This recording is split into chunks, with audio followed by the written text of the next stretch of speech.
2 വർഷത്തിലധികമായി സമൻസ് അയച്ചിട്ട് പോലും അത് കൈപ്പറ്റാതെ അതിന് മറുപടി നൽകാതെ കേരളത്തിലെ തന്നെ പ്രമുഖനായ ഒരു വ്യക്തിയുടെ മകൻ, കേരളത്തിൻ്റെ തലവനായ മുഖ്യമന്ത്രിയുടെ മകൻ തന്നെ മുങ്ങി നടക്കുന്നു. അതിൽ ED എന്തുകൊണ്ട് നടപടി സ്വീകരിച്ചില്ല? കേന്ദ്രത്തിൽ ശക്തമായൊരു ഇടപാട് മുഖ്യമന്ത്രി നടത്തിയതിൻ്റെ ഫലമാണോ ഇത്തരത്തിൽ മകനെ സംരക്ഷിക്കുന്നത്? മകനും മകളും ഇപ്പോൾ കേന്ദ്ര ഏജൻസികളുടെ ആരോപണ വിധേയരായിട്ടുള്ള സംശയ നിഴലിൽ കടന്നു പോകുന്ന പ്രധാന കക്ഷികളായി മാറുമ്പോൾ അടുത്ത തിരഞ്ഞെടുപ്പിൽ എന്തായിരിക്കും കേരളത്തിൽ സംഭവിക്കാൻ പോകുന്നത്? മുഖ്യമന്ത്രി സ്ഥാനത്ത് പിണറായി വിജയൻ അല്ല എങ്കിൽ മകൻ്റെയും മകളുടെയും കാര്യം പോക്കെന്ന് തന്നെയാണ് പലരും ഇതിന് പിന്നാലെ ആരോപിക്കുന്നത്. കള്ളപ്പണ വിനിമയ നിരോധന നിയമപ്രകാരം മുഖ്യമന്ത്രി പിണറായി വിജയന്റെ മകൻ വിവേക് കിരണിന് 2 വർഷം മുന്നെയാണ് ED സമൻസ് കൊടുത്തതെന്നും അതുമായി ബന്ധപ്പെട്ട കൂടുതൽ വിവരങ്ങളും ഈ അവസരത്തിൽ പുറത്തു വരികയാണ്. നേരത്തെ ലൈഫ് മിഷനുമായി ബന്ധപ്പെട്ട കേസുമായിട്ടാണ് സമൻസ് കിട്ടിയെന്നായിരുന്നു മാധ്യമ വാർത്ത പുറത്തു വന്നത്. പക്ഷേ ഇതിപ്പോൾ ലാവ്ലിൻ കേസുമായി ബന്ധപ്പെട്ടാണെന്ന് ED ഉദ്യോഗസ്ഥർ തന്നെ സ്ഥിരീകരിച്ചു കഴിഞ്ഞിരിക്കുന്നുവെന്നാണ് ചില മാധ്യമങ്ങൾ ഈ അവസരത്തിൽ റിപ്പോർട്ട് ചെയ്യുന്നത്. ലാവ്ലിൻ കമ്പനിയുടെ ഡയറക്ടറായിരുന്ന ദിലീപ് രാഹുലൻ മുഖ്യമന്ത്രിയുടെ മകൻ വിവേക് കിരണിന്റെ വിദ്യാഭ്യാസ ചെലവിനായി പണം നൽകിയെന്ന വിവരത്തെ തുടർന്നാണ് ED സമൻസ് കൊടുത്തത്. എന്തിന് പണം കൊടുത്തു? ആ പണത്തിലൂടെ എന്താണ് സാധിച്ചെടുത്തത്? ഇക്കാര്യങ്ങളാണ് EDക്ക് അറിയേണ്ടിയിരുന്നത്.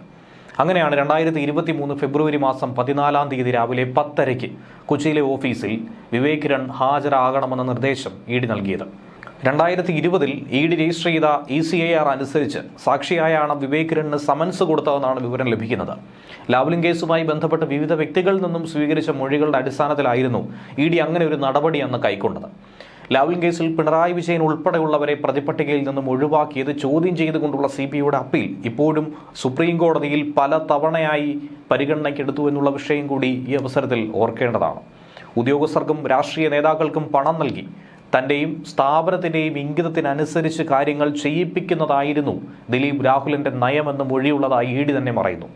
ആ രീതിയിൽ അന്നത്തെ വൈദ്യുത മന്ത്രിയായിരുന്ന G കാർത്തികേയന് 1995 വലിയൊരു തുക കൈക്കൂലിയായി കൊടുത്തു.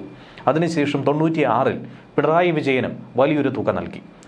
മകൻ വിവേക് കിരണിന്റെ UK വിദ്യാഭ്യാസ ചെലവിനായി വലിയ തുക ചിലവഴിച്ചുവെന്ന മൊഴി ECIR അതായത് എൻഫോഴ്സ്മെന്റ് കേസ് ഇൻഫർമേഷൻ റിപ്പോർട്ടിൽ രേഖപ്പെടുത്തിയിട്ടുണ്ട്.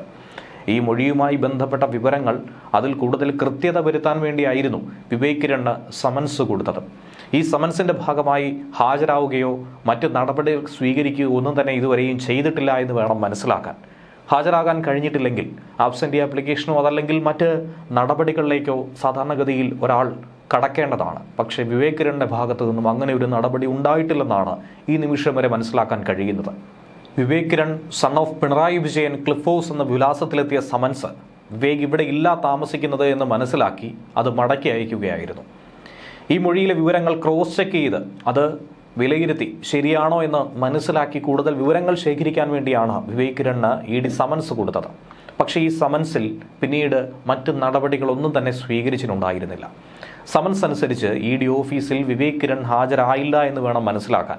ഈ സമൻസിന്റെ ഭാഗമായി ഹാജരാവുകയോ മറ്റ് നടപടികൾ എടുക്കുകയോ ചെയ്തിട്ടില്ല. സമൻസ് അയച്ച് ഏകദേശം 2 വർഷം പിന്നിടുമ്പോഴും ഈ കേസിൽ പിന്നീട് കാര്യമായ യാതൊരുവിധ തുടർ നടപടികളും സ്വീകരിച്ചില്ല. അതെന്തുകൊണ്ട്? ഏതെങ്കിലും തരത്തിലുള്ള രാഷ്ട്രീയ സമ്മർദ്ദം അതിന് പിന്നിൽ ഉണ്ടായിട്ടുണ്ടോ? മുഖ്യമന്ത്രിയുടെ ദില്ലി യാത്രകൾക്ക് പിന്നിൽ അത്തരത്തിൽ ഏതെങ്കിലും നടപടികൾ ഉണ്ടായിട്ടുണ്ടോ എന്നുള്ളതും ഈ ഘട്ടത്തിൽ പലരും സംശയിക്കുന്നുണ്ട്. ആദ്യം അയച്ച നോട്ടീസ് കൈപ്പറ്റിയിട്ടില്ല, അത് മടങ്ങി. ഒന്നിലധികം തവണ നോട്ടീസ് നൽകി പല കേസുകളും ED ഇടപെടാറുണ്ടെങ്കിൽ പോലും ഈ വിഷയത്തിൽ എന്തുകൊണ്ട് ആ ഒരൊറ്റ നോട്ടീസിൽ മാത്രം അന്വേഷണം അവസാനിപ്പിച്ചു എന്നുള്ളത് സംശയാസ്പദമാണ്. EDയും കൃത്യമായ മറുപടി ഇക്കൂട്ടത്തിൽ നൽകിയിട്ടില്ല. കേന്ദ്ര ഏജൻസി മകന് സമൻസ് അയച്ച കാര്യത്തിൽ മുഖ്യമന്ത്രി പിണറായി വിജയനാകട്ടെ ഈ നിമിഷം വരെ കമാന്നൊരക്ഷരം പറഞ്ഞിട്ടുമില്ല. എന്നാൽ ഈ വിഷയം അറിഞ്ഞ ഉടൻ തന്നെ പ്രതികരിച്ച മറ്റൊരാളുണ്ടായിരുന്നു. സ്വർണ്ണക്കടത്ത് കേസുമായി ബന്ധപ്പെട്ട് ഏറെ വിവാദത്തിലായിട്ടുള്ള പ്രതിയായ സ്വപ്ന സുരേഷ്. മുഖ്യമന്ത്രിയുമായി ഏറ്റവും അടുത്ത് ബന്ധമുണ്ടായിരുന്ന, മുഖ്യമന്ത്രിയുടെ വിശ്വസ്തനുമായി ഏറ്റവും അടുത്ത് ബന്ധമുണ്ടായിരുന്ന സ്വപ്ന സുരേഷ് പലവിധ വിവരങ്ങൾ തുറന്നു പറയുകയാണ്. നേരത്തെയും പല വെളിപ്പെടുത്തലുകൾ സ്വപ്ന നടത്തിയിട്ടുണ്ടായിരുന്നു. പിണറായി വിജയന്റെ മകനെയും മകളെയും ED നന്നായൊന്ന് ചോദ്യം ചെയ്താൽ മണി പോലെയെല്ലാം പുറത്തു വരുമെന്നാണ് സ്വപ്ന പറയുന്നത്. ഫേസ്ബുക്ക് പോസ്റ്റിലൂടെയായിരുന്നു സ്വപ്നയുടെ രൂക്ഷ പ്രതികരണം. ആ ഫേസ്ബുക്ക് കുറിപ്പിന്റെ പൂർണ്ണ രൂപം അതിങ്ങനെയായിരുന്നു. ഇപ്പോഴാണോ മലയാളം മാധ്യമങ്ങൾ ഇതറിയുന്നത്?